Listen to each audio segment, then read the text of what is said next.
Bonjour à toutes et tous et bienvenue dans Z-Science. Nous sommes aujourd'hui à l'Université de Mons et nous allons parler de la parole. Nous allons le faire en compagnie de Véronique Delvaux, chercheuse qualifiée FNRS ici à l'UMons et spécialiste en sciences du langage.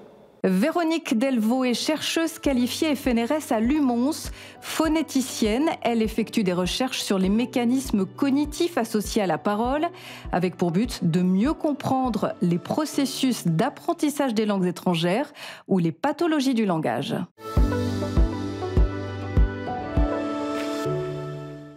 Véronique Delvaux, bonjour. Bonjour. Merci de nous accueillir ici dans le laboratoire d'analyse phonétique, de phonétique expérimentale. Expliquez-nous en quelques mots.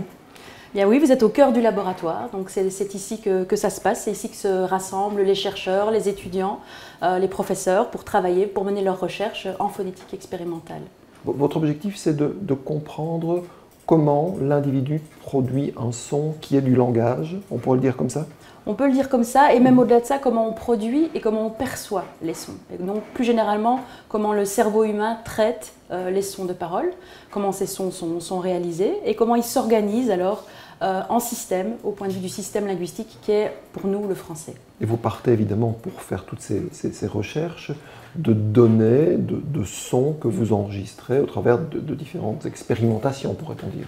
Absolument. Nous ici, nous faisons de la phonétique expérimentale, donc nous récoltons des données, nous enregistrons en fait des productions de paroles via des tâches de paroles plus ou moins contrôlées ou plus ou moins dirigées ou plus ou moins libres. Et donc nous récoltons un grand ensemble de données notamment acoustiques, mais aussi aérodynamiques ou articulatoires. Et puis une bonne part de notre travail qui se passe ici, c'est le traitement de ces données. Et qu'est-ce que vous cherchez à comprendre au final ? Alors, généralement, nous cherchons à comprendre comment le cerveau traite les sons de parole et comment il se réorganise en système. Et moi, personnellement, je suis particulièrement intéressée par la flexibilité phonétique. Donc, c'est le fait que nous adaptons notre comportement de parole à tout moment aux conditions générales de communication. Et ces conditions, ça peut être l'environnement dans lequel nous parlons, s'il est bruité ou pas bruité, la personne à qui nous adressons, mais également mon état personnel lorsque je parle. Est-ce que je suis fatiguée, pas fatiguée? Est-ce que je suis sous le coup d'une émotion? Quel moment de la journée, etc., etc. Donc toutes ces conditions déterminent un ensemble de contraintes sur la communication. Et à l'intérieur de cet espace de contraintes, j'ai encore une certaine flexibilité pour m'adapter et faire en sorte d'adapter ma façon de prononcer les sons au but que je poursuis.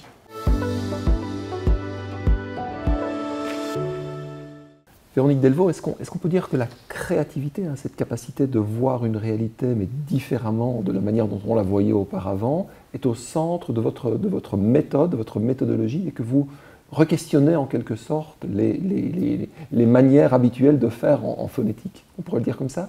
On pourrait le dire comme ça, c'est un petit peu flatteur, comme si j'étais la seule à avoir de la créativité. Je pense que c'est important dans toute recherche.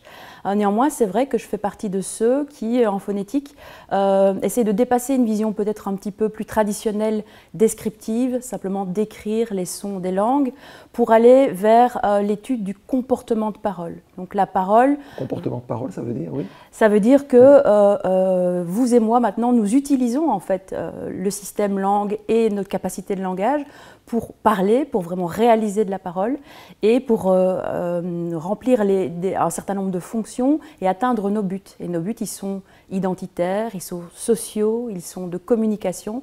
Donc nous avons un ensemble de buts que nous essayons de poursuivre via la parole. Nous allons modifier la façon dont nous produisons les sons, gommer un accent régional par exemple, ou nous rapprocher de notre interlocuteur dans la façon dont nous produisons les sons, parler plus fort, parler plus lentement en fonction de à qui on parle et ce qu'on a envie de transmettre. Donc ça fait vraiment partie d'un comportement général dont nous étudions ici les déterminants, et c'est une vision plus incarnée, plus en action de la phonétique comme un comportement humain, plutôt que comme une sous-discipline d'une vieille discipline un peu poussiéreuse que serait la linguistique. Avec une importance à l'interdisciplinarité, une importance accordée à cette interdisciplinarité, notamment la psychologie, la neuropsychologie et d'autres domaines de recherche? Bien sûr, la disciplinarité, elle est vraiment au cœur de nos travaux.